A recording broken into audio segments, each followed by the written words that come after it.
Buenos días, yo soy el profesor Michel Sotobajo y este es el curso de introducción al cálculo numérico de ecuaciones diferenciales ordinarias. ¿Bien?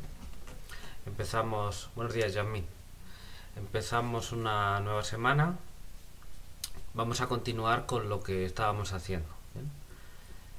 Entonces, creo que conviene que recordemos un poquito las últimas nociones que habíamos visto. Aquí. Bien. Voy a compartir pantalla, ya se me estaba olvidando. Bien. ¿Pueden verme y oírme bien?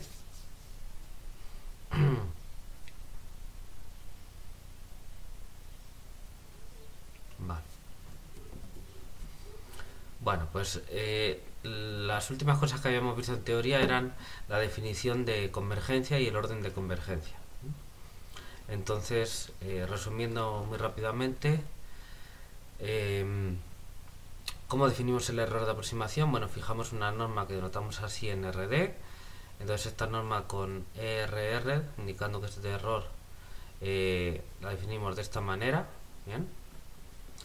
Y entonces el error de aproximación viene dado por esta expresión de aquí. ¿Ven?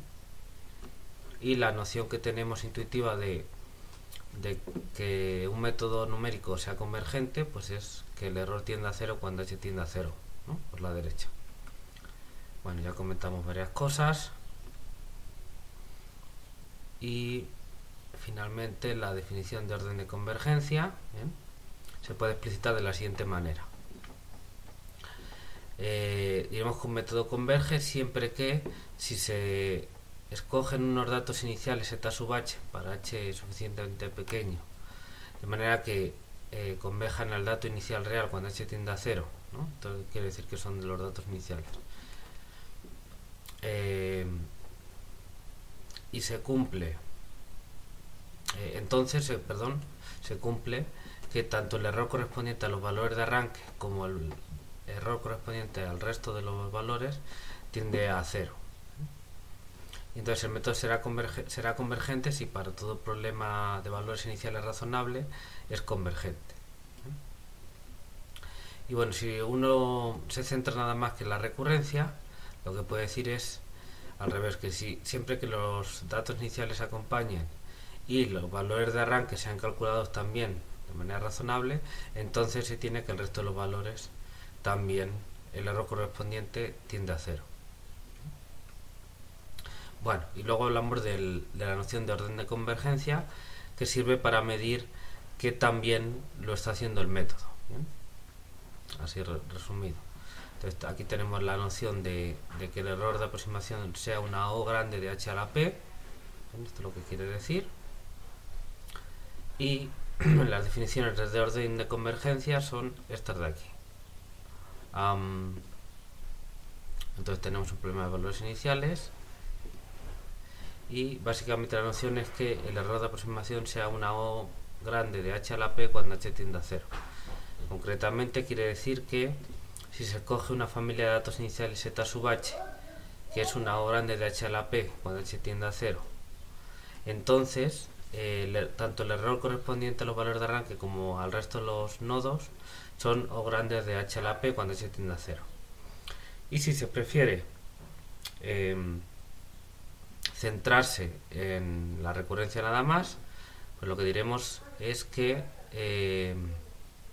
aquí, si f es cp, bien, aquí no se me olvidó comentarlo,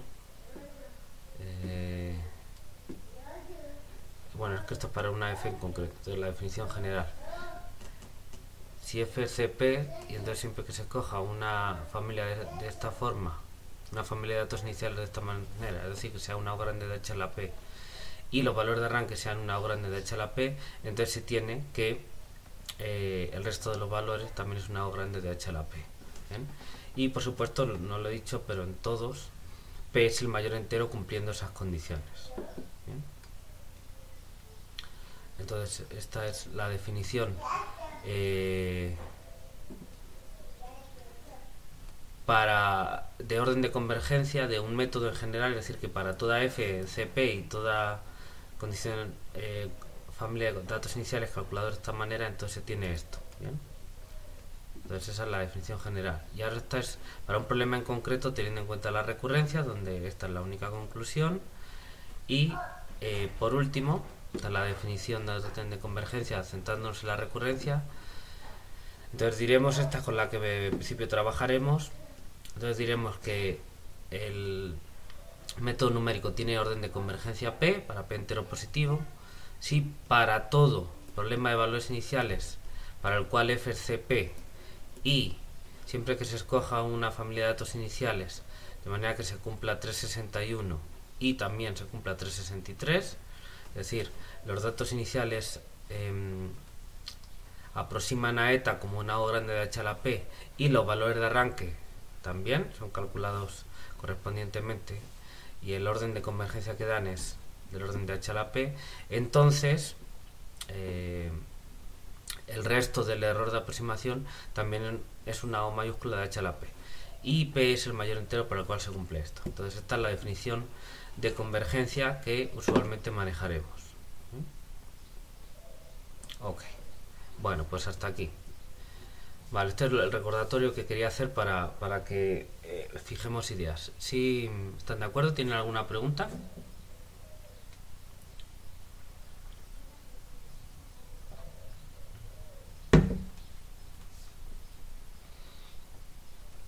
Ok, muy bien.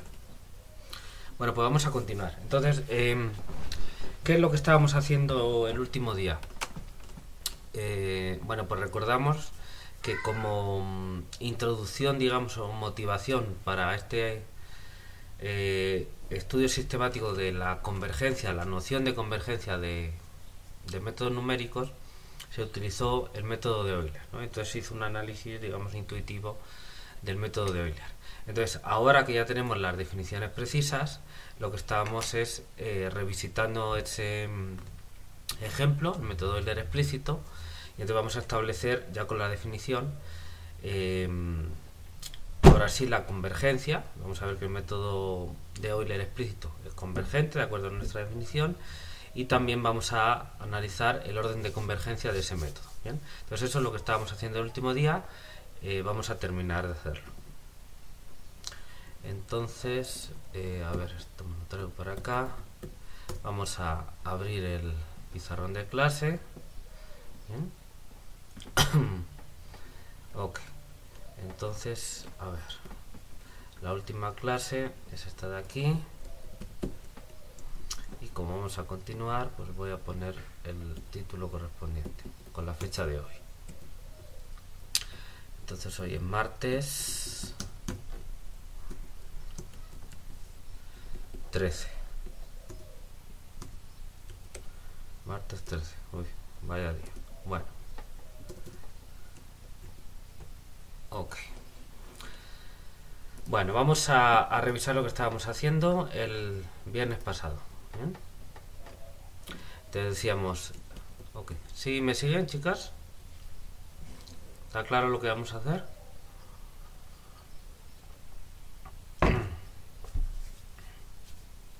Muy bien. Pues vamos allá, venga. Entonces ya tenemos la definición de convergencia y de orden de convergencia que acabamos de repasar y se las aplicamos al método Euler explícito. ¿Bien? Entonces, vamos a fijar la notación y los datos.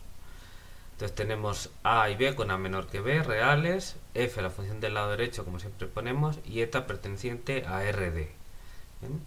Y entonces dado un paso H positivo que corresponderá a un N mayúscula y a esta malla que denotamos THN, que es los nodos, al ser una malla uniforme tiene esta forma, y dado un muestreo de X que es la solución real y cuyo muestreo asociado a esta malla lo denotamos X sub H, que es X en estos nodos.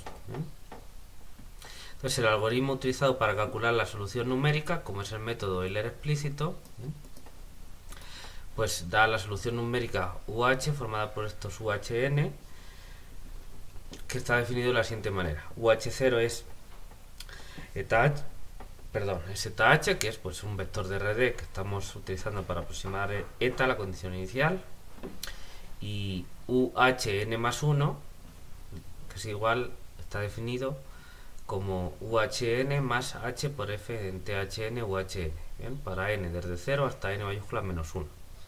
¿Bien? Este es el método Euler explícito, además que con las condiciones iniciales ahora variables. Bueno, el error de aproximación, sabemos que es esto de aquí, ¿bien? Donde esta será una norma que uno haya escogido en RD. Si quieren pueden pensar que es la norma euclidia en RD.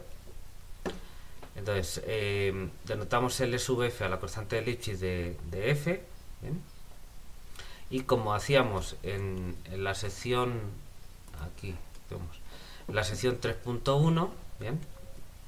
Definimos, aquí ya lo estoy resumiendo, R sub h como h al cuadrado por el máximo de x segunda, el máximo para n desde 0 a n mayúscula menos 1 de la norma de x segunda en psi sub n para cierto psi sub n en el intervalo THN más 1.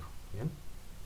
Bueno, esto es así escrito no tiene mucho sentido, ¿bien?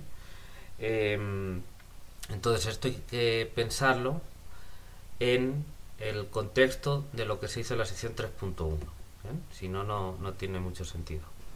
Entonces, porque claro, ¿quiénes son esos psi n? Bueno, pues lo vamos a ver aquí cuando hicimos el análisis, ¿no? En el análisis del método Euler explícito que hicimos al principio del capítulo, definimos estos R sub n, estos residuos, ¿bien? Entonces obviamente se cumple esto por la definición de los R sub n, ¿bien? Y entonces, de hecho, lo que se ve es que a ver, si x es C2, entonces R sub n toma esta forma, ¿bien? Para cierto psi sub n en T sub n más 1, ¿bien? Entonces, vamos a hacer lo siguiente. Vamos a aclarar de dónde vienen esos psi sub n, ¿ok? Entonces, estos psi sub n vienen obviamente de la digresión anterior. Si quieren, a ver cómo lo podemos escribir. Bueno, lo primero vamos a aclarar las hipótesis, ¿bien? Entonces, para hacer eso, necesitamos que la solución real x esté en C2. Para asegurarnos de que eso es así, basta con suponer que la f, la función del lado derecho, es C1, ¿bien? Cosa que vamos a hacer, ¿bien? Entonces, de todas maneras, vamos a utilizar hipótesis de ese tipo para el orden de convergencia, ¿bien? Entonces, a ver, voy a quitar esto de aquí. Vale. Y entonces vamos a ir aquí.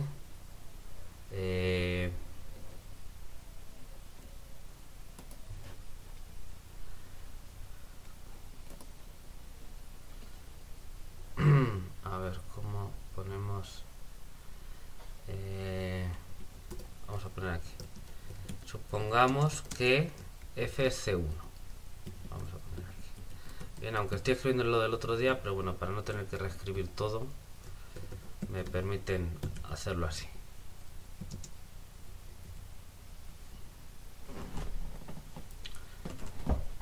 A ver, va.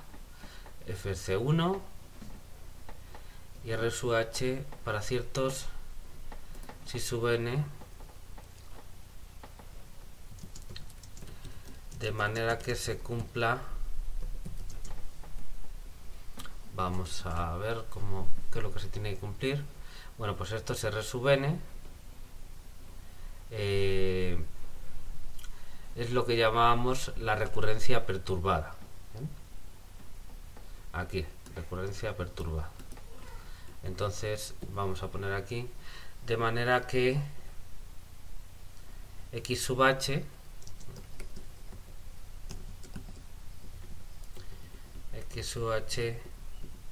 cumpla la recurrencia perturbada. Vamos a poner aquí, ver discusión sobre la convergencia del método de Euler explícito.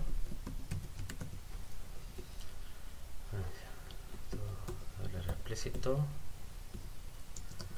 en la sección, esta es la sección 3.1 de las notas. Bien, entonces para que esto tenga claro, para que esto esté claro, tenga sentido, es decir, de dónde vienen estos si sub n, etcétera, pues uno tiene que referirse, ¿bien?, a que se tiene que cumplir esto, que es la recurrencia perturbada, ¿bien? Es decir, R sub n viene definido de esta manera, y entonces los I sub n son unos valores que sabemos que existen por el teorema de valor medio, que hacen que se cumpla esto de aquí, ¿bien? Ese es el sentido que tienen los R sub n. Entonces, para no dar más detalles, andar escribiendo otra vez ahora la recurrencia perturbada y demás, que no la vamos a utilizar porque ya tenemos las expresiones finales que salen de ese análisis. Bueno, pues hay unos ciertos R sub h donde aparecen ahí unos I sub n, da igual porque vamos a acotar por el máximo de los intervalos y ya está, ¿bien? Entonces ahora lo estoy haciendo así para no tener que repetir todo, porque ya se discutió y ya está escrito las notas y demás, no quiero repetir, ¿bien? Pero eso no quiere decir que esté bien escrito así. Entonces lo que quiero que entiendan, que me prometan que lo entienden, es que si uno tiene que escribirlo bien así de una, pues tiene que hacer toda esa discusión y ver de dónde salen esos puntos, pues las recurrencias que cumple el aproximante, la recurrencia perturbada que cumple el muestreo, de ahí salen los residuos, etcétera, etcétera, y hacer todo ese análisis para obtener expresiones del error de aproximación, que es lo que hay que analizar para estudiar la convergencia y el orden de convergencia. ¿Sí se entiende? ¿Me lo prometen? ¿O hay alguna duda por ahí?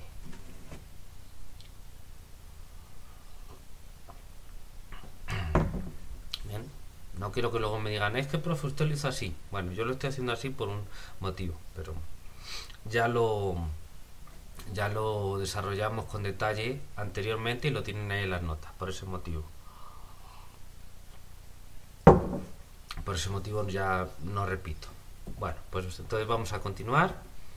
Ok. Entonces estos R sub h tienen esta expresión, bien, que sale pues de que los residuos tienen esta expresión, y el RH, a ver dónde está definido. Bueno, aquí estoy diciendo aquí, R sub h es el máximo de estos Rn. Bien, y entonces se hizo el análisis, hubo aquí que trabajar un poquillo y al final pudimos demostrar que se tenía esta cota para el error de aproximación, 3.17. ¿Bien? Y eso es lo que estábamos reportando aquí. ¿Bien? Entonces ya vimos que al final esto de aquí era menor o igual que esto de aquí. Entonces aquí estoy copiando 3.17. De hecho para cada uno, perdón, de hecho 3.16, ¿no? Porque aquí ya he hecho alguna estimación. Entonces 3.16.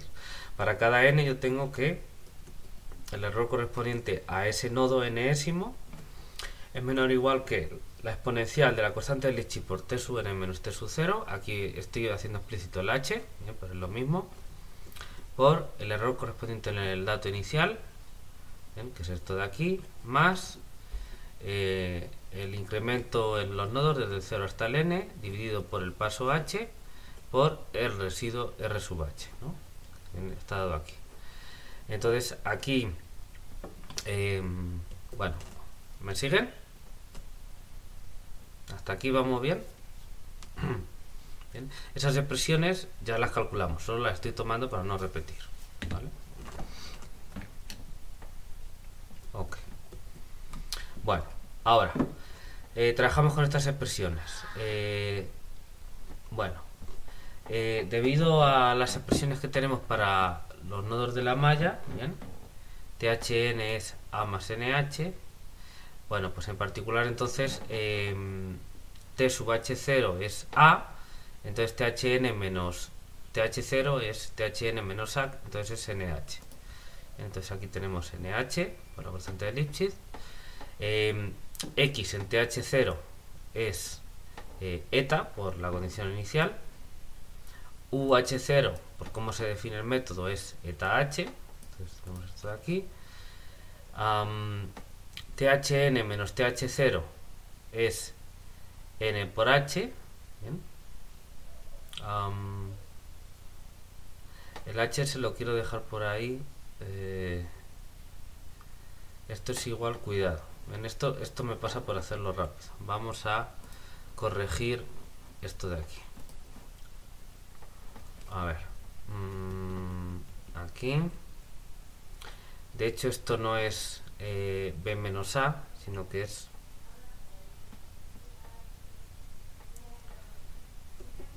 Vamos a hacerlo bien. Entonces THN menos TH0, como antes, es NH. De hecho, lo vamos a poner aquí. NH por R sub H. Eso pues es correcto. Ahora después vamos a hacer el cálculo bien. Y ya está. El R sub H lo voy a sacar. Después lo... Vale. Esto de aquí, corregido. Entonces el H con el H se cancela y queda N por RH. Ahora vamos a poner aquí, continuamos. Entonces, aquí.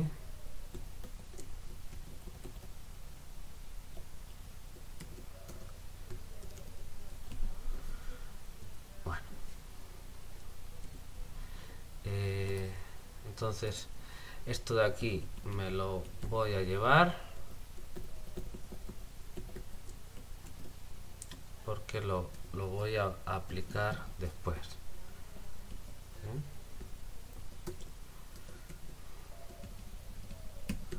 Ahora, bueno, lo vamos a ir poniendo por aquí. Ahora lo utilizamos, ¿bien? Entonces, tenemos nada más esto de aquí, bien. Obviamente esos H se pueden cancelar y entonces lo que nos queda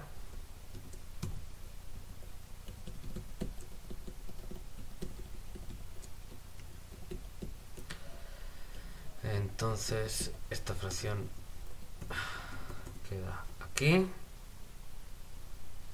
así. Entonces hasta donde seguimos el día anterior es esto de aquí, ¿bien? Bueno, ¿me siguen?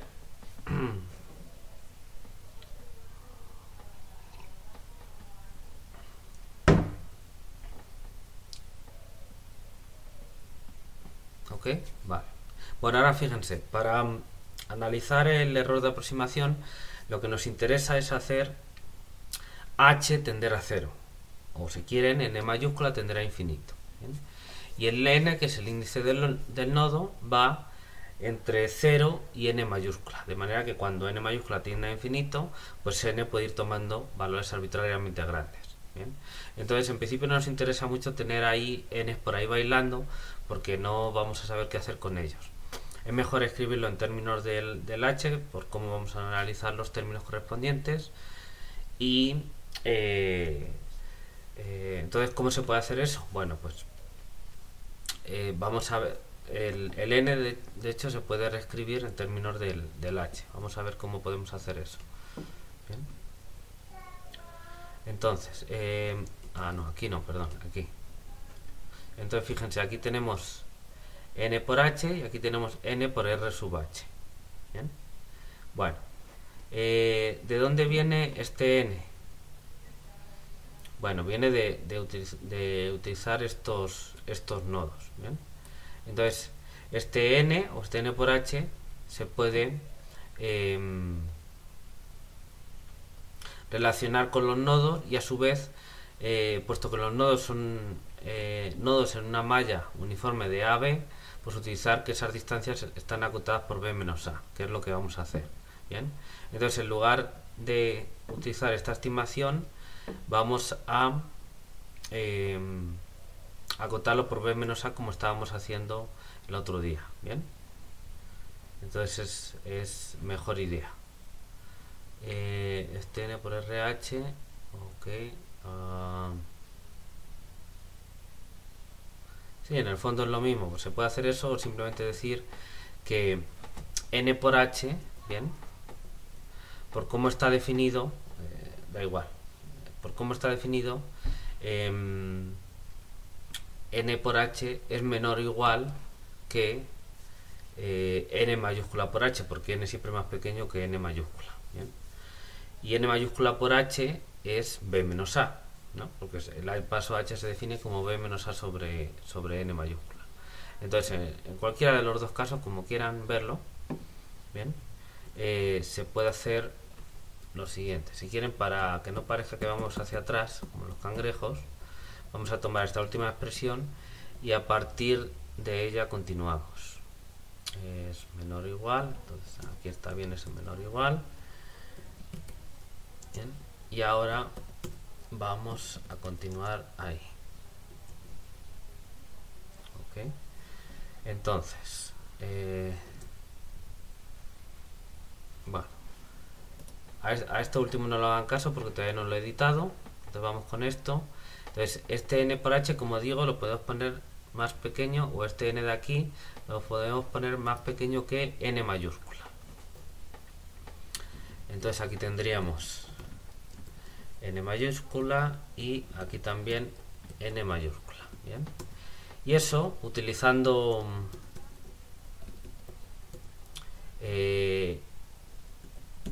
la definición de h, que es b menos a sobre n mayúscula, pues lo podemos reescribir en términos de h, que es lo que vamos a hacer ahora mismo. Entonces n por h pues es b menos a, y eso se va a quedar así, y aquí que tengo este n mayúscula pues será b menos a sobre h. Y entonces ahora sí voy a poner aquí r sub h sobre h. Vale, vamos a ver si cómo queda esto, ¿no? Entonces, como digo, n mayúscula es b menos a sobre h, entonces aquí me queda este b menos a, y aquí queda b menos a sobre h, y el h lo puse con el RH, que es donde lo vamos a utilizar, y esto va a ser simplemente una cota que ahí va a quedar, y ya. ¿Bien? Y esto pues igual es una constante, entonces no nos molesta.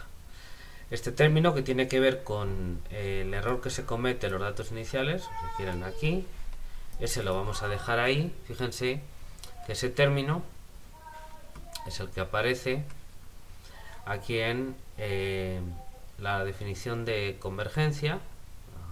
Aquí lo encontraré. Bien, son estos términos que aparecen aquí y también en el orden de convergencia. Bien, entonces ese término ya no hay que tocarlo, es simplemente ese término que aparece ahí es el error al aproximar los datos iniciales, y ya está. El otro sí hay que trabajar con el residuo y vamos a utilizar la expresión que tenemos. ¿Sí me siguen? ¿Nadie se pierde?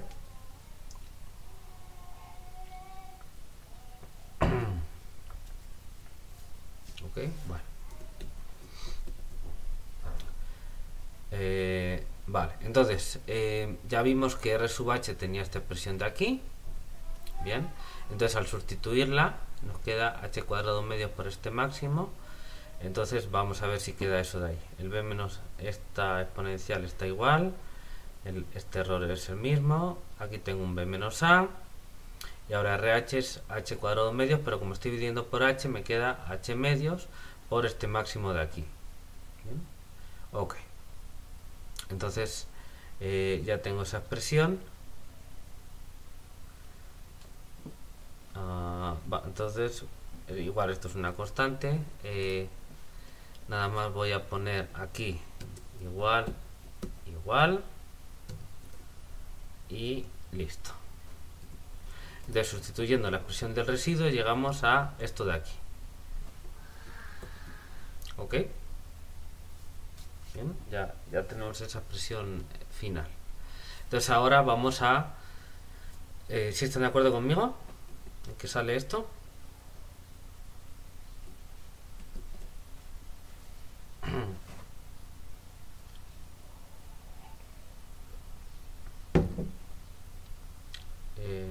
¿Sí? ¿O tienen dudas? Si tienen dudas, pregúntenme, por favor. Angélica, ¿todo bien? Bueno, muy bien. Pues ahora lo que vamos a hacer es, vamos a recordar, vamos a ir otra vez a la definición de convergencia, vamos a ir paso a paso leyendo y vamos a ver qué se tiene que cumplir. Bien. Entonces, a ver, ¿en qué sección estamos aquí? Aquí, definición de convergencia. Vamos a buscar la definición. Esa es la errada aproximación. Nuestra definición de convergencia es esta de aquí. Y luego teníamos otra, ¿no? Hasta aquí. Entonces, vamos a aplicar la definición 20, ¿ok? Entonces, aquí.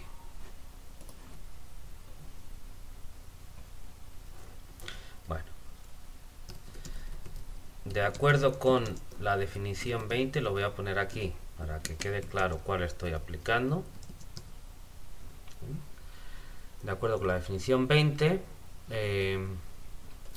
para que el método sea convergente tiene que pasar lo siguiente. Bueno, suponemos, de hecho, es para todo. Bueno, ok. Entonces tenemos un problema de valores iniciales, el que sea, con unos ciertos datos, muy bien. Y tenemos el método numérico, sí, el método Euler explícito, que para cada h nos da el aproximante. Bueno, entonces, el método converge, sí, siempre que tengamos una familia de datos iniciales ZH cumpliendo ZH menos Z converge a 0 cuando h tiende a 0, bien, obviamente esto ya lo estamos suponiendo. Fíjense que esta condición 344 es la que hemos escrito aquí, ¿no? Es esta condición. Forma parte de nuestra receta, digamos, del método de Euler. Bien. Entonces, siempre que tengamos 343 y 345, bien, entonces se tiene esto de aquí. Bien. Bueno, en este caso 345 no hace falta utilizarlo, digamos, o no aparece, porque el método Euler explícito es de un paso, es decir, K mayúscula es 1 en este caso, y por lo tanto pues aquí es la condición es vacía, no hay nada, ningún n entre 0 y 1. ¿Bien? Entonces no hay valores de arranque, el único valor de arranque es el de la condición inicial y ya está, ¿vale? Entonces no hay más valores de arranque, solo el de la condición inicial. ¿Están de acuerdo?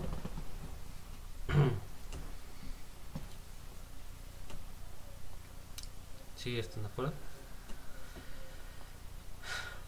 Bueno, vale, pues vamos a continuar. Entonces vamos a comentar eso para que quede claro, puesto que el método de Euler explícito es de un paso, ¿bien? Lo cual quiere decir que en nuestra notación K mayúscula es igual a 1. ¿Bien? No hay más valores de arranque aparte del inicial, ¿no? Bueno, entonces de acuerdo con la definición 20 suponemos que ¿qué hay que suponer? Bueno, pues que tenemos una familia de datos iniciales. Suponemos que tenemos una familia de eta h. Vamos a poner aquí para h mayor que 0. ¿Bien?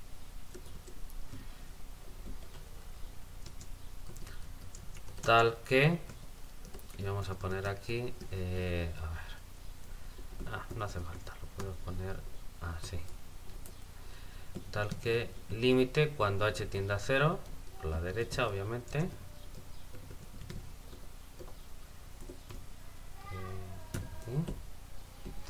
de eta h es igual a eta, ¿no? En los números reales, en RD, ¿no? Por todo, en general son vectores de RD, perdón. Bien.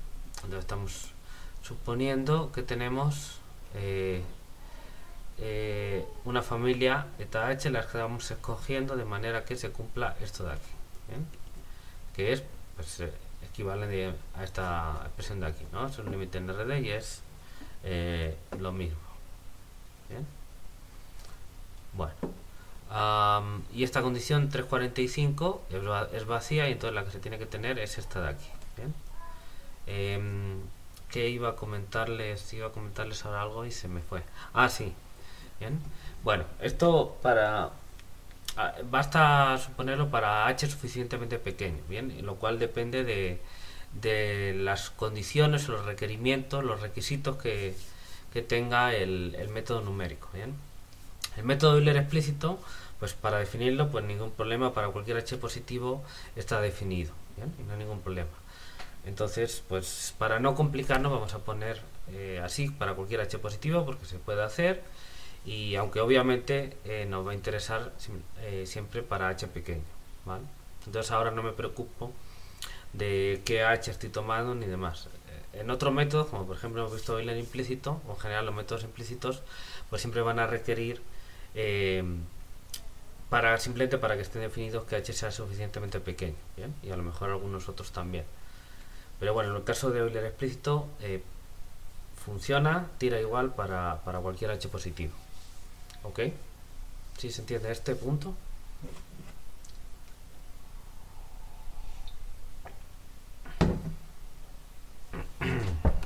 Bueno. Entonces lo que hay que checar es esta condición. K mayúscula es igual a 1. Entonces hay que checar esto de aquí.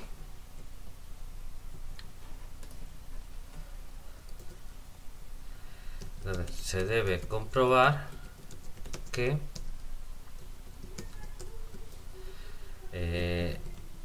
límite cuando h tiende a 0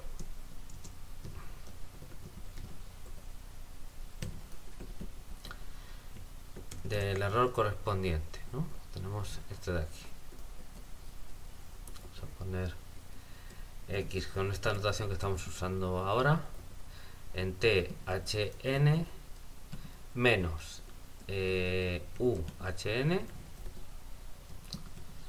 uhn, y lo que hay que poner es el máximo para n desde 1 hasta nh. Entonces es el máximo. A n le pedimos que esté entre 1 y n sub h. Esta norma de aquí, que esto sea 0, ¿no? Cuando h tiende a 0. Bueno, pues ya lo hemos escrito. Lo hemos puesto en forma de límite, pero es lo mismo. Entonces, lo que estamos pidiendo es verificar que se tiene esta condición, siempre que se tenga esa otra, ¿no? Entonces, bueno, pues fíjense, estas normas de aquí, para todo n, ¿bien? Hemos visto que es menor o igual que esto de aquí. Obviamente esto es no negativo, así que para que vaya a 0 basta por acotarlo por algo que vaya también a 0, ¿no? Entonces vamos a ver, esto de aquí tiende a 0 por esta condición de aquí, ¿bien? B menos A es fijo, el 2 es fijo, este máximo también lo podemos acotar si quieren. Vamos a poner aquí, esto es menor o igual.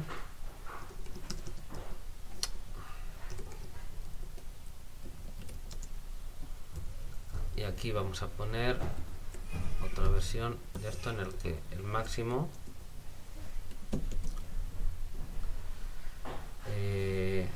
pongamos, vamos a ver, el máximo de la norma de x segunda de si n. Bueno, pues podemos poner el máximo para que pondremos t en AB,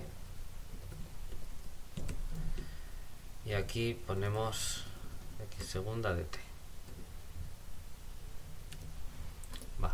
Bueno, entonces estamos tomando el máximo de estos valores, donde los i sub n son puntos que están en los intervalitos, ¿no? En los thn más 1.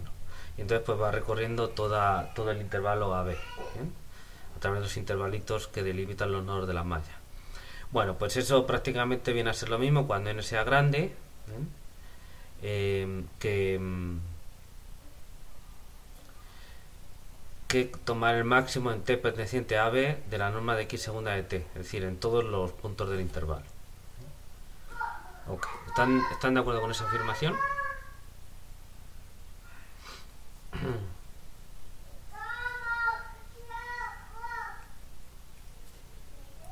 Ok, vale.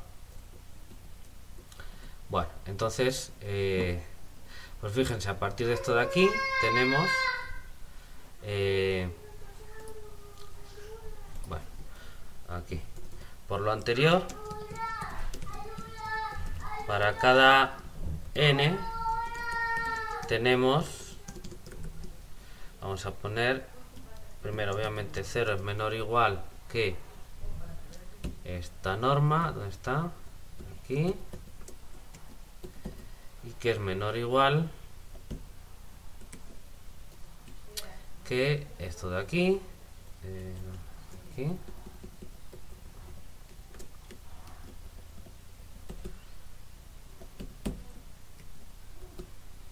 Que tiende a 0. Vamos a ver si me acuerdo de cómo se corchó ahora. Nunca me acuerdo si es en este o en el otro, pero ahora lo vamos a probar.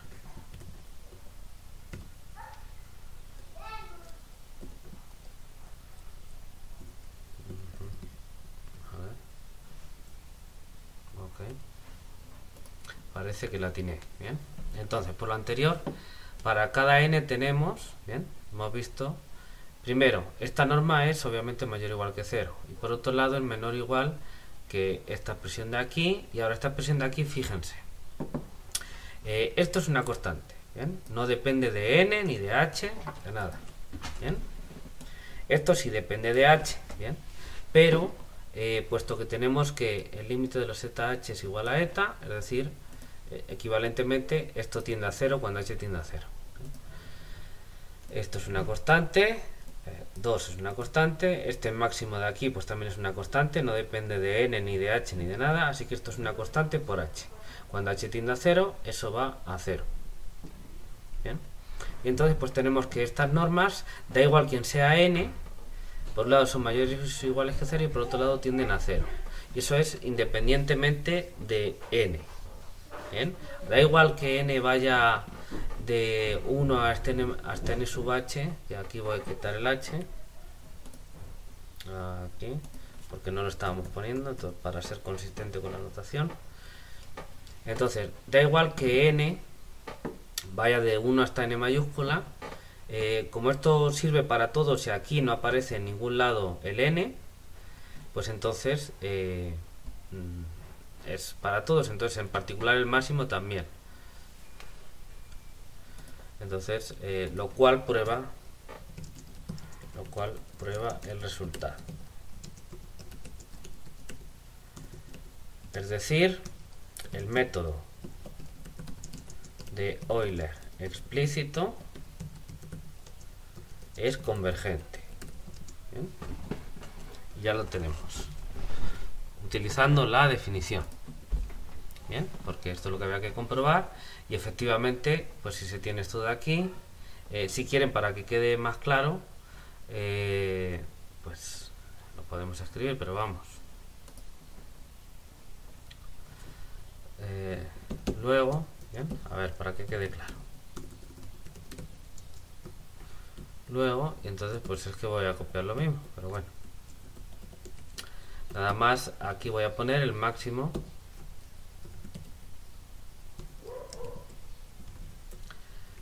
para n entre 1 y n mayúscula. Y ya está, pero es que es exactamente lo mismo. Aquí. Vaya por Dios, me la ha cortado. Es exactamente lo mismo porque, bueno, pues esta cota de la izquierda obviamente no depende de n y esta cota de la derecha tampoco. ¿Bien? Entonces, como no depende de n, pues el máximo también cumple lo mismo. y entonces pues está entre 0 y algo que va a 0, pues su límite es 0, que es lo que queríamos ver aquí. Así que el método de Euler explícito es convergente, utilizando ya la definición. ¿Sí se ve?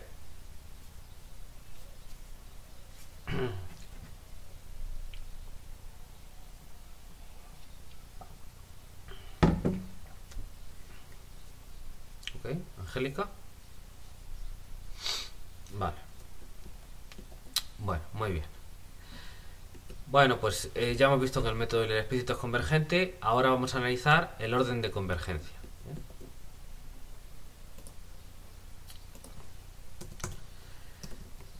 Uy, aquí esto sobra. Bueno, ahora vamos a analizar el orden de convergencia. Bien, bueno, pero ya prácticamente lo tenemos hecho porque pues ya no hay que hacer ningún cálculo más. Solamente hay que interpretar adecuadamente lo que tenemos, pero todas las estimaciones necesarias ya están hechas.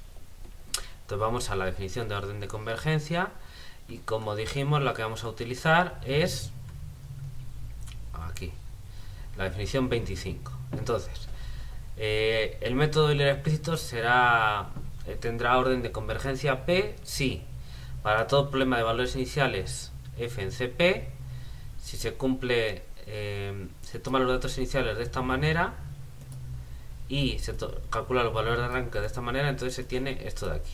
Bueno, en nuestro caso K mayúscula es igual a 1, así que la condición 363 es vacía, porque K es igual a 1, entonces aquí no hay ningún valor de n, no hay valor de arranque.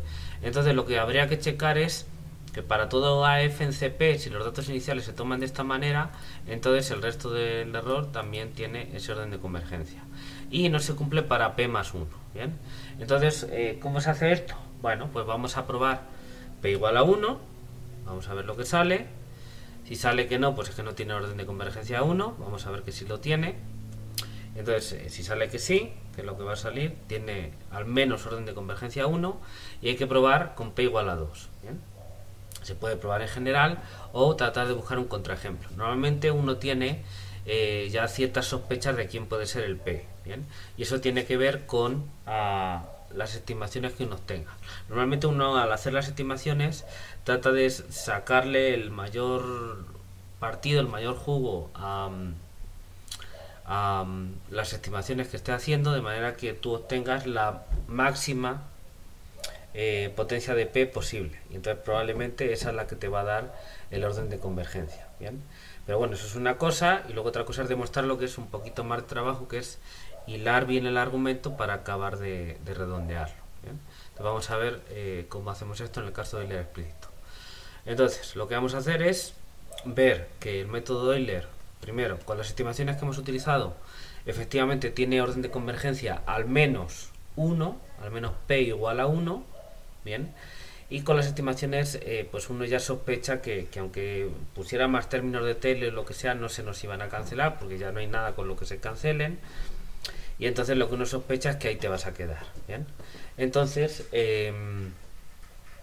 lo que vamos a hacer es buscar un contraejemplo de que la definición de orden de convergencia no se cumple para P igual a 2.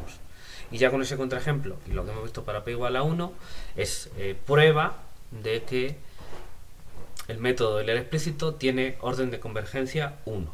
¿Vale? Perdón. ¿Sí se ve? Ese es el itinerario que vamos a seguir.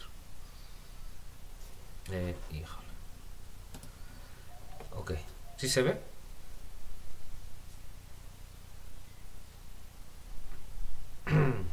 Muy bien. Bueno, pues entonces vamos a ver primero que el método Euler explícito tiene orden de convergencia al menos 1. Vamos a ponerlo aquí para que quede claro. Veamos que el método de Euler explícito tiene orden de convergencia al menos 1. ¿Okay? Esto es importante.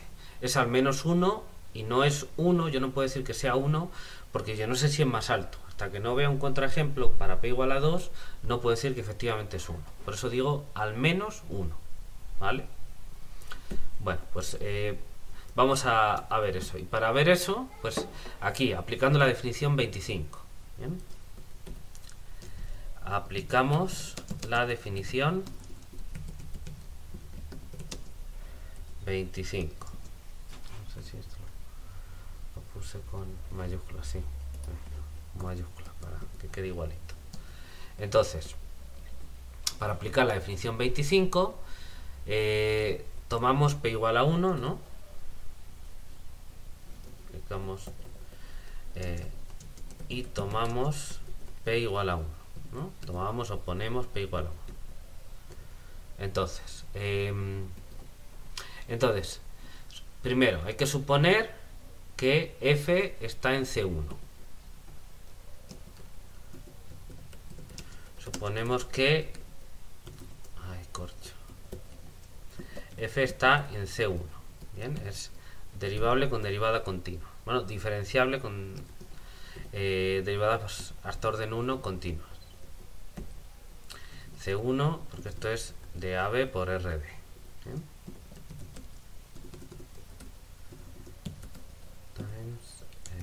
Creo que así me funciona. Vale, ¿qué más hay que suponer? Bueno, FC1 y escogemos eta h de manera que se cumpla esto con p igual a 1. ¿Vale? Esta condición ya dijimos que era vacía, entonces nada más esto de aquí.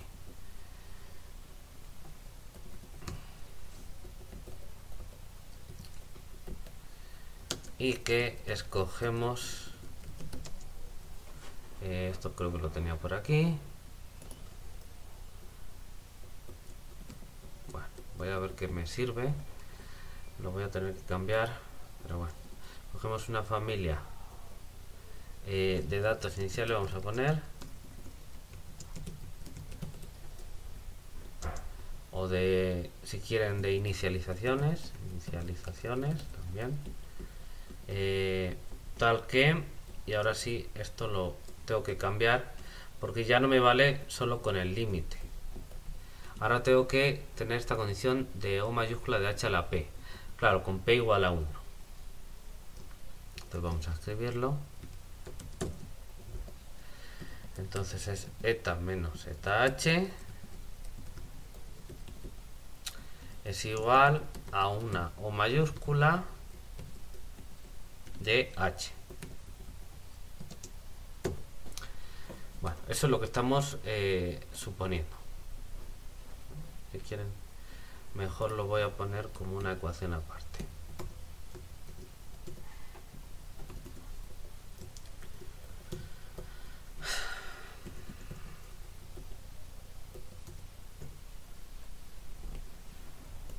Bien. Entonces, ¿qué quiere decir que es una O mayúscula de h? Bueno, pues que existe una constante, que solo depende de los datos, pero que no depende de h, ni de n, obviamente, n mayúscula, tal que esa norma, la norma de eta menos eta sub h, es menor o igual que esa constante por h. ¿Vale? Eso es lo que estamos queriendo decir. ¿Bien? Bueno, pues vamos a... si quieren lo vamos a explicitar para que vean más clarito cómo quedan las estimaciones, porque quizá al principio de usar la notación de O mayúscula uno puede tener ciertas dudas de cómo funciona. Entonces vamos a explicitarlo para ir despacito. ¿Bien? Entonces estamos aplicando, recuerden, la definición de O mayúscula que la tienen aquí. A ver.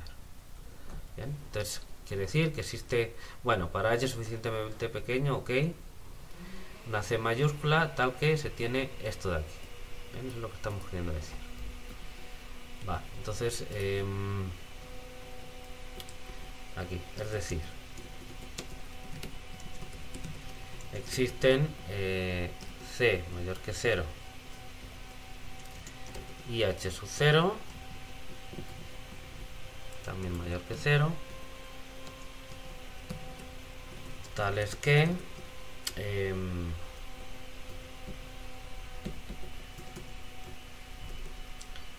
esto de aquí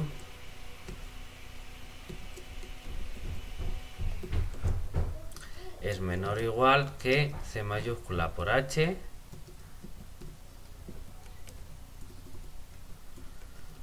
para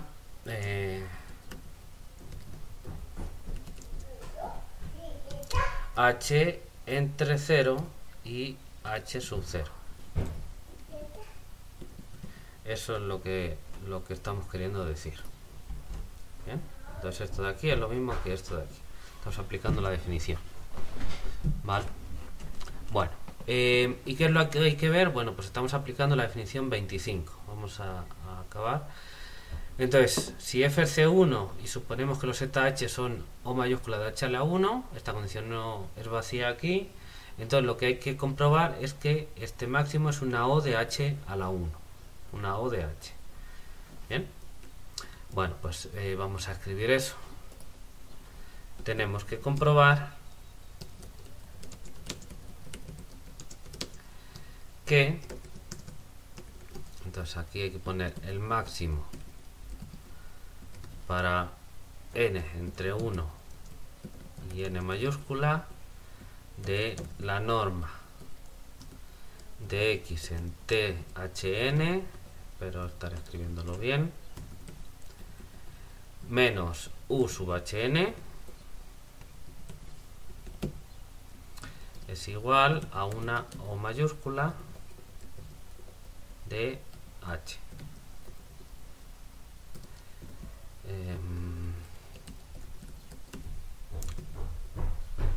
Cuando H tiende a 0, ¿no?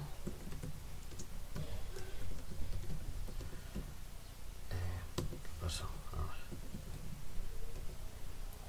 Bien, eso no lo puse en el otro, lo voy a acabar de poner aquí, aquí, para completarlo. Bien, es cuando H tiende a 0. Porque algo, una cantidad o una función es una O mayúscula cuando otro parámetro se está moviendo, ¿no? Como en los límites. Entonces hay que indicar, o si no se sobreentiende, pero bueno, para estar claros lo indicamos. Cuando H tiende a 0 es lo que nos interesa aquí. ¿Sí se ve? Ok. Bueno. ¿Sí?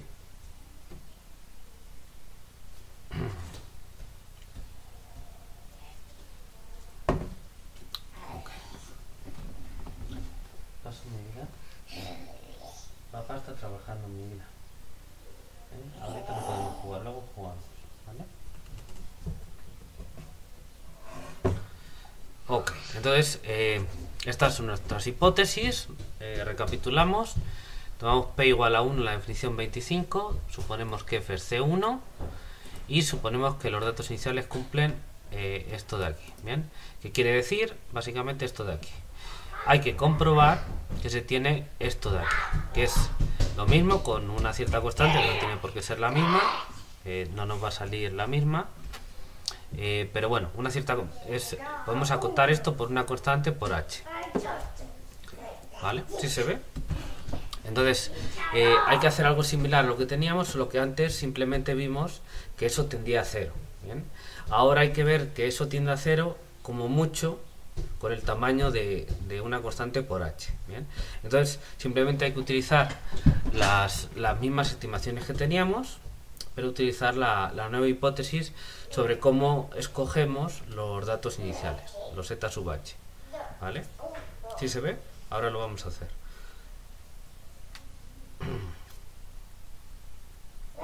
¿Se entiende?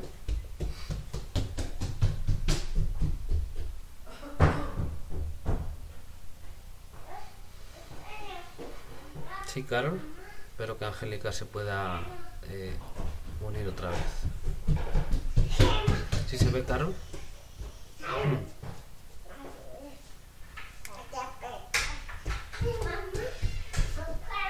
Supongo que sí. Muy bien. Bueno, pues ahora, fíjense, vamos a revisar las estimaciones que teníamos antes, que eran estas de aquí, desde aquí hasta aquí. Entonces, o esto quedaba resumido aquí. ¿Bien? Entonces, fíjense, pues esta misma estimación nos sirve porque, vamos a ver, aquí tenemos el error en el nodo nésimo, pero la estimación no depende de n. Y entonces tenemos una constante, tenemos esto de aquí, y esto de aquí nosotros estamos diciendo que, estamos suponiendo que es una O de H, es decir, es menor o igual que una C por H.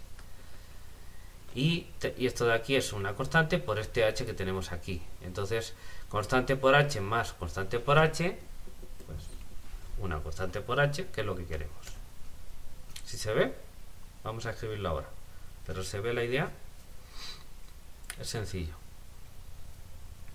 No, yo creo que es sencillo.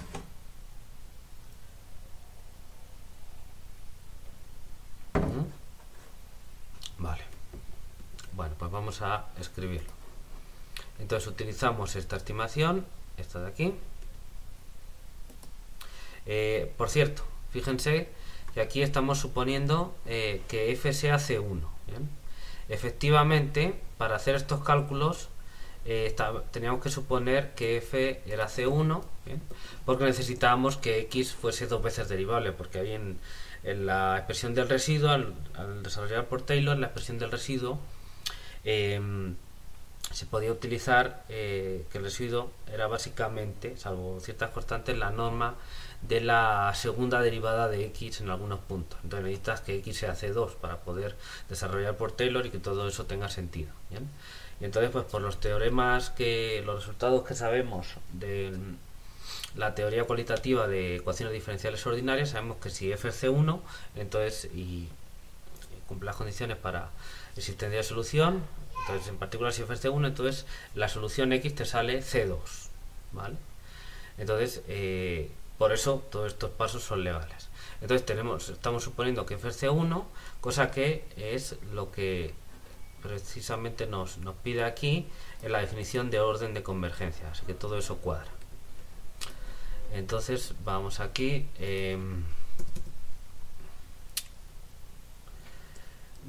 vamos a dejar claro esto, nuestras hipótesis, bien, vamos a dejar claro que nos referimos a que f es C1, bien, para que quede clarito para todo el mundo.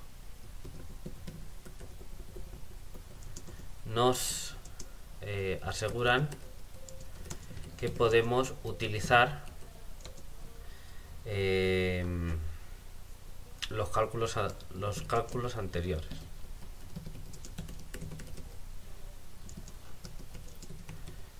Que junto con la condición vamos a poner esta de aquí, la voy a utilizar, pero voy a ponerle un nombre. A ver, por querer ir rápido voy a ir más lento, eso no está bien. Entonces vamos a poner aquí, qué sé yo, un nombre,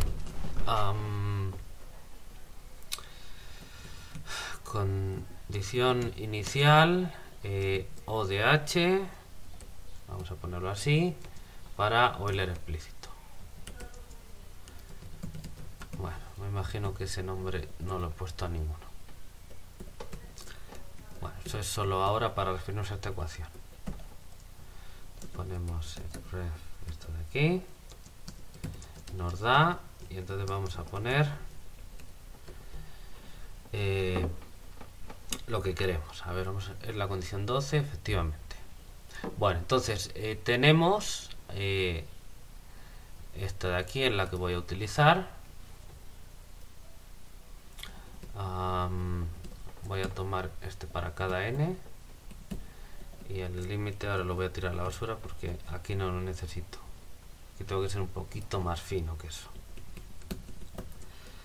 A ver, entonces vamos a hacer los cálculos anteriores. A ver, ¿cómo redacto esto? Bueno, pues así, nos da para cada n. El 0 menor o igual no lo necesito porque simplemente esto, bueno, se asume que es así. Lo de que era mayor o igual que el 0 lo comentaba para utilizar el teorema del sándwich para hacer el límite. Ya. Pero bueno, se está asumiendo que aquí los errores, como vienen dados por normas, son los negativos, y entonces nada más tienes que acotarlos por arriba y ya. ¿Bien? Pues es el chiste de aquí al utilizar la notación no mayúscula. Entonces tenemos que para cada n, bien, obviamente n entre 1 también vale para 0, pero bueno, de hecho para 0, para n igual a 0 es más sencillo porque solo hay dato inicial, no necesitaríamos nada de esto, pero bueno. Entonces para cada n entre 1 y n mayúscula, bien, tenemos esta cota de aquí. Aquí no necesitamos este límite porque vamos a hacer otra cosa. Y entonces lo que vamos a hacer es decir que esto es menor o igual, y entonces aquí es donde vamos a poner las constantes. A ver, así.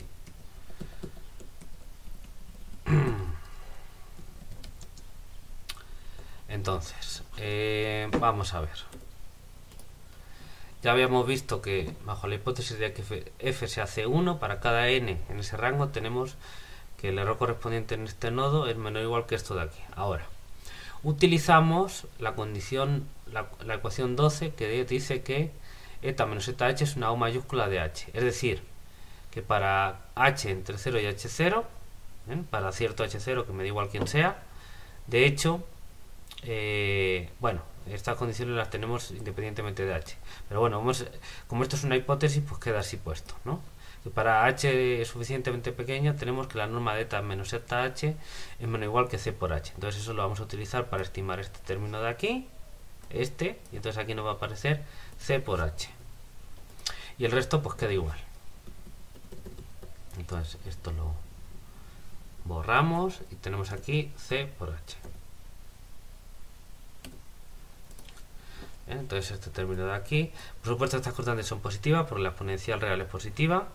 Entonces esto es más pequeño que c por h, y esto de aquí pues es una constante por h, ¿no? Aquí todo esto es la constante. Entonces pues vamos a agrupar todo para que se vea más claro que es una constante por h. Lo voy a poner en otra ecuación para que se vea más claro.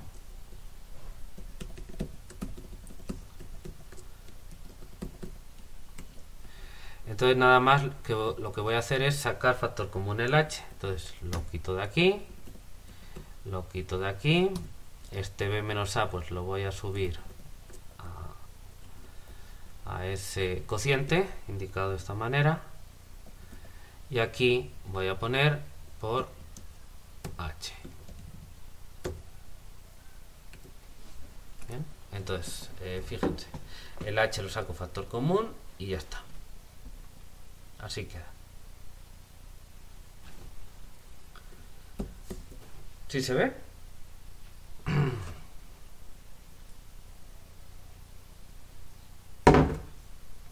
Ok. ¿Sí se ve? Carol, Yasmin. ¿Sí?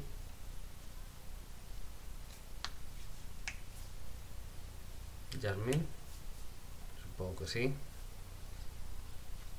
Bueno, vamos a continuar.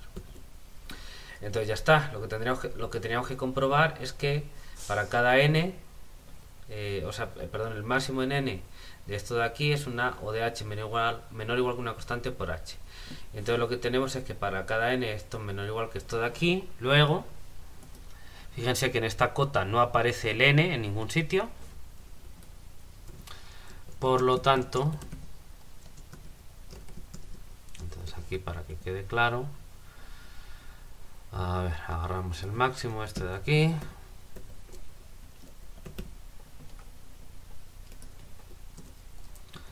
es menor o igual que, pues utilizamos esta estimación que hemos obtenido aquí.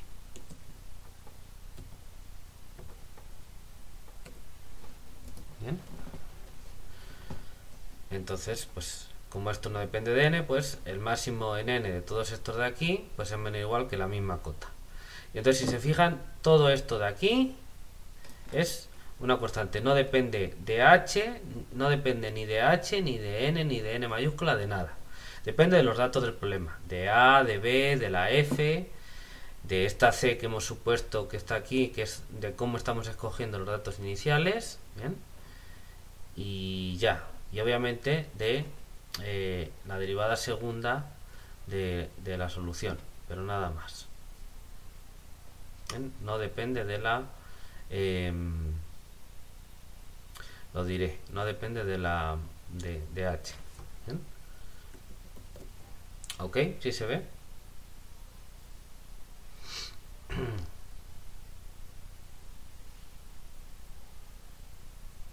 ¿Vale? Ok, muy bien. Bueno, pues entonces tenemos esto de aquí y pues esto prueba que tenemos esta condición de aquí, porque esta es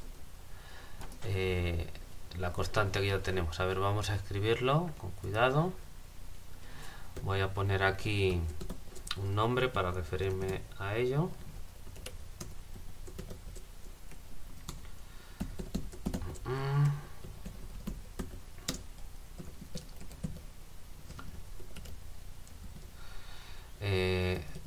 Condición orden 1, Euler explícito. Bueno, pues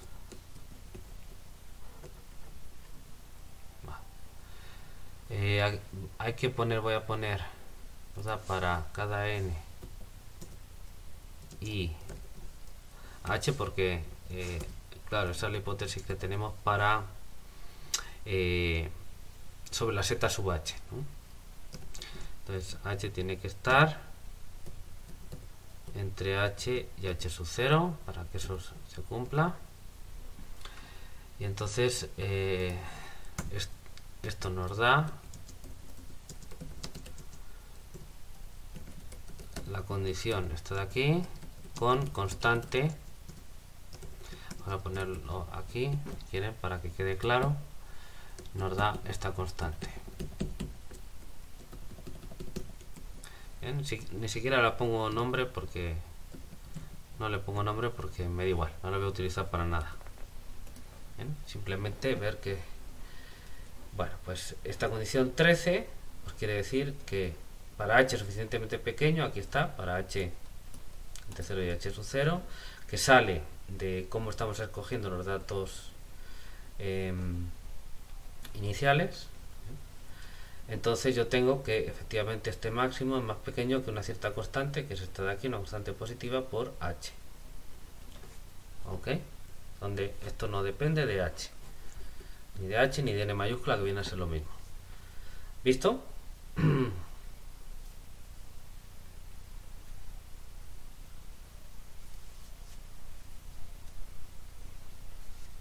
Ok, si se ve. Muy bien. Vale, bueno. Ok. Ahora uno podría preguntarse, bueno, pero aquí me aparece la x segunda. ¿Eso puede ser un problema para la estimación? Porque bueno, pues depende de quién sean los datos, pues x será segunda, será quien sea. ¿Eso afecta a algo a este análisis? No afecta, porque pues cuando h se va moviendo, esa cantidad es la misma. Bien, por un lado. Y por otro lado, uno podría preguntar, bueno, ¿y cómo estimo yo x segunda si yo no sé quién es x? Precisamente ese es el chiste. Quiero aproximar numéricamente la solución x porque no la puedo calcular. Bueno, pues se puede utilizar, como ya hemos dicho, derivando en la ecuación diferencial. ¿Bien? Entonces nada más un comentario aquí. Nótese que a ver, el término es la derivada de x segunda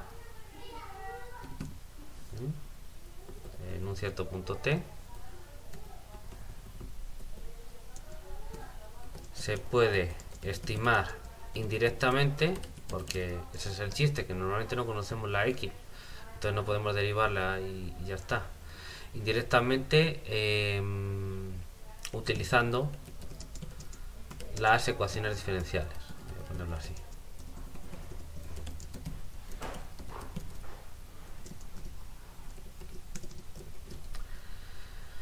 Entonces,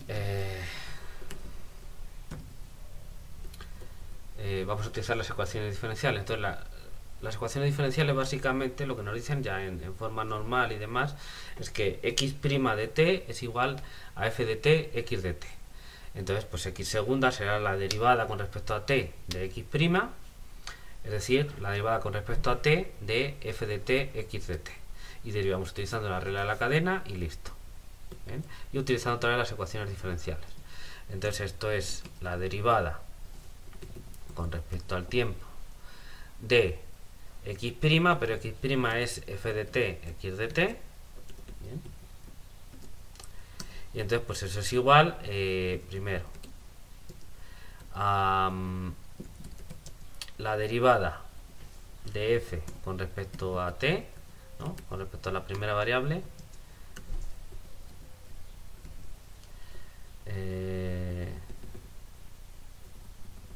vamos a ponerlo así, t, x de t, bien, más la suma del resto de las variables, j desde 1 hasta d, de la derivada parcial con respecto a la variable x sub j, bien, de la f en el punto t, x de t, por x sub j', ¿no? Estamos utilizando la regla de la cadena, recuerden.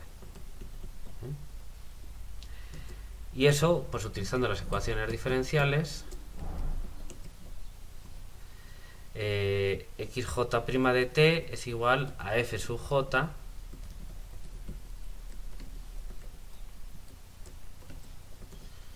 en t, x de t. A ver.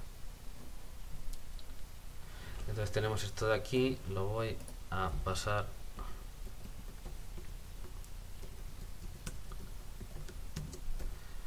a otro renglón, ¿no? Entonces ya está. Esto ya lo hemos hecho, esta cuenta ya la hemos hecho varias veces, ¿no?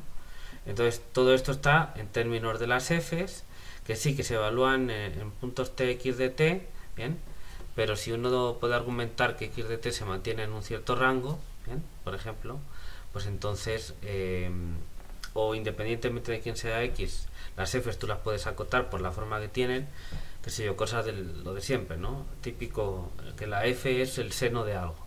Bueno, pues sabes que en valor absoluto es más pequeño que 1 y ya está, ¿no? Ese tipo de argumentos se pueden utilizar usualmente de manera que tú puedes obtener información sin saber explícitamente quién es la x. ¿Ok? ¿Sí se ve? Entonces con eso uno puede obtener estimaciones de la x segunda sin saber quién es la x. ¿Vale? ¿Ok?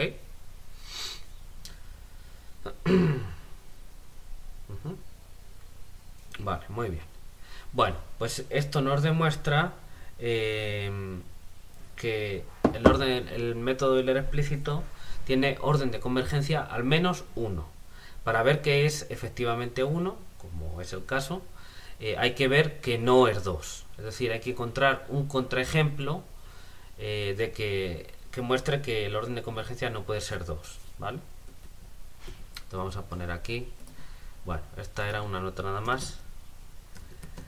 Ahora mostremos un contraejemplo, corcho, un contraejemplo que pruebe que el orden de convergencia no puede ser 2. Ok, vale. Voy poniendo por ahí 1. Bueno, lo que sea. Muy bien. Bueno, pues entonces ahora uno puede decir, ay profe, pero qué difícil, porque encontrar un contraejemplo, pues quién sabe, uno que tiene que estar haciendo ahí, probando hasta que le salga uno. bueno, pues sería una forma, ¿bien? Pero normalmente uno puede ir más dirigido, ¿bien? A ver, primera filosofía. Suele ser buena idea buscar contraejemplos sencillos, entonces no hay que irse a cosas demasiado complicadas. Normalmente no es necesario. O tienes que ir buscando, pero lo más simple que puedas, pues te va a costar menos trabajo, ¿bien? Tú puedes buscar el que quieras, pero normalmente no merece la pena complicarse mucho, ¿bien? Pero sí lo suficiente como para que funcione, ¿bien? Entonces, primer punto es. Segundo punto. Normalmente, si uno analiza la expresión del error de aproximación que ha obtenido, le suele dar pistas sobre cómo tiene que buscar el contraejemplo para el orden de aproximación adecuado. ¿Bien? ¿Y eso por qué? Bueno, pues porque al final lo que te sale es, normalmente los análisis de convergencia tú pruebas algo de la siguiente forma. Tu error de aproximación o el error correspondiente a los últimos nodos es menor o igual que una constante por h a la p. ¿Bien?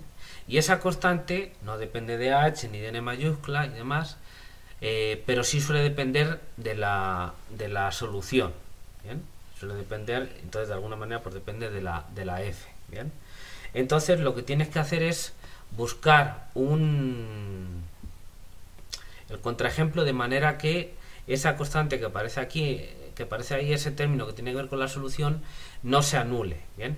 Porque si ese término se anulara, entonces esa constante por h a la p pues sería 0, y entonces lo que te quedaría pues es, haciendo un análisis con más términos, te quedaría el siguiente h a la p más 1 o lo que quedara después. ¿Bien? Si esa constante para algunos ejemplos se anulara.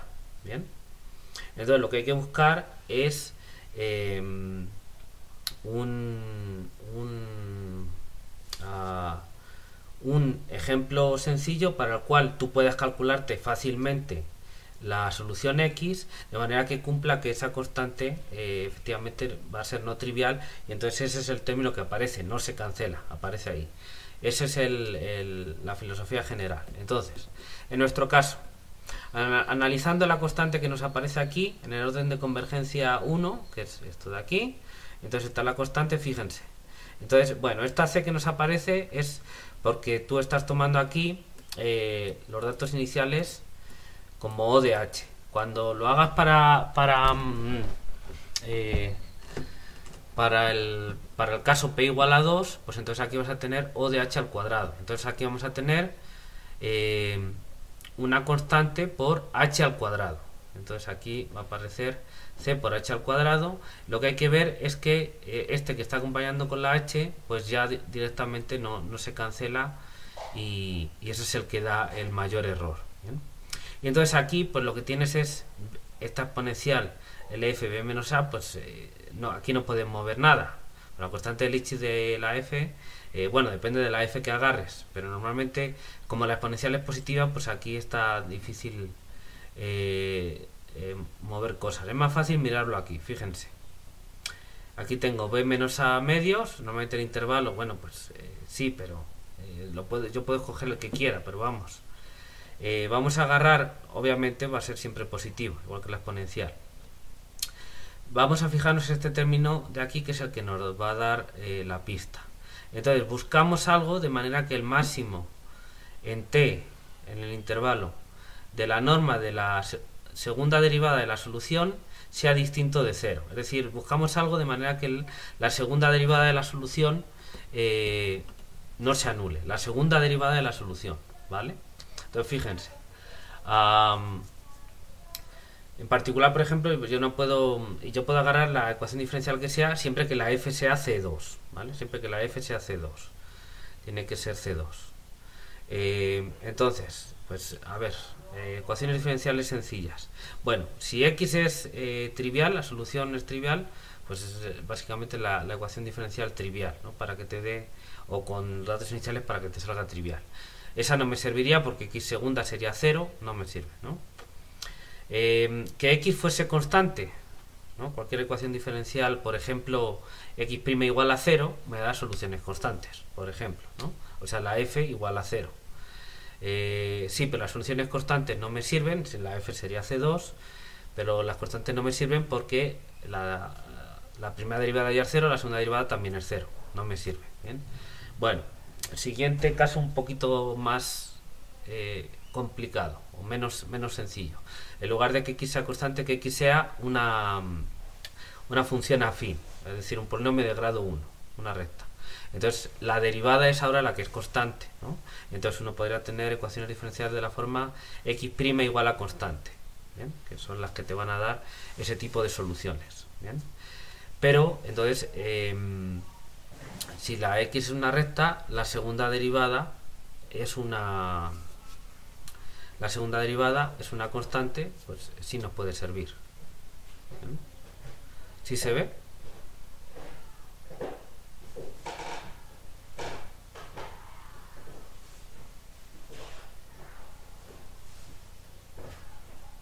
Ok. Vale, entonces si queremos, bueno, a ver, cuidado. Si x es una recta, la primera derivada de x es constante, pero la segunda derivada de x es 0. ¿Verdad? Que me estaba despistando. Entonces, repito, si x es un polinomio de grado 1, la primera derivada es la pendiente, es constante, y la segunda derivada es la derivada de esa constante, 0. Entonces, este caso no me serviría, que me estaba despistando yo. Siguiente grado en complejidad, bueno, pues agarrar un polinomio de grado 2, una parábola, ¿bien? Entonces, si x es un polinomio de grado 2, la primera derivada será un polinomio de grado 1 y la segunda derivada será la pendiente de esa recta, ¿no? Que tiene que ver con el coeficiente principal en el polinomio de grado 2. Entonces, si ese coeficiente es distinto de 0, la segunda derivada va a ser constante con ese valor y ya, pues seguro que ya no se anula. Bien. Entonces hay que buscar pues una parábola que no sea degenerada, es decir, que sea de verdad una parábola, que sea un polinomio de grado 2 con el coeficiente principal distinto de 0. Y entonces su segunda derivada va a ser constante distinta de 0 y entonces nos va a servir como ejemplo. ¿Sí se ve cómo estamos pensando? Bien. Yasmin, Carol. Vale, entonces, fíjense, lo vamos a terminar el próximo día, pero vamos a probar en vista, vamos a poner aquí, en vista de la estimación anterior del error de aproximación, buscamos un PVI cuya solución cumpla que x segunda no sea trivial, ¿no? Para que ese término no se anule. Vamos a probar con un polinomio de grado 2, no de grado menor o igual que 2, sino de grado exactamente 2. ¿Bien? A ver, ok. Y de hecho, pues ¿qué problema de valores iniciales podemos probar? Bueno, pues uno que tenga como solución, qué sé yo, t al cuadrado, por ejemplo, y ya está. ¿Bien? Bueno, como son esto se puede hacer rapidito, pero como son las 10, no quiero que anden así nerviosas que se quieren ir a otra clase o lo que sea. Entonces lo terminamos el jueves, pero ya está claro. A ver, les invito, bien, a que ustedes terminen este ejemplo por su cuenta, traten de hacerlo, y el jueves de todas maneras lo terminamos y ya pueden comparar. Pero está bien que lo intenten por su parte. Entonces, ¿qué es lo que hay que probar? Pues muy sencillo, hay que escoger el problema de valores iniciales con una cierta solución que sabemos cuál es, aplicar el método numérico, ser capaz de calcular, por eso estoy buscando un ejemplo sencillo, de manera que los cálculos se puedan hacer fácilmente. Calcular una expresión analítica cerrada de los aproximantes, de manera que, como sabemos la solución y sabemos el aproximante por el método Euler explícito, yo puedo calcular quién es exactamente el error de aproximación, ¿vale? No con un menor igual, sino exactamente con un igual. Y ver que ese error de aproximación no decae como h cuadrado cuando h tiende a 0. Decaerá como h, porque ya hemos probado que todos decaen como h, si la f es c1. Pero no puede decaer como h cuadrado. Bien, vamos a ver que efectivamente el error decae como h, y entonces pues si yo intento dividir por h cuadrado, pues eso no se mantiene acotado, se va a infinito. El error de aproximación entre h cuadrado. Bien. Bueno, les invito a que hagan esos cálculos, que lo piensen, es un bonito ejercicio y lo vemos el próximo jueves. ¿Ok? Bueno, ¿alguna pregunta?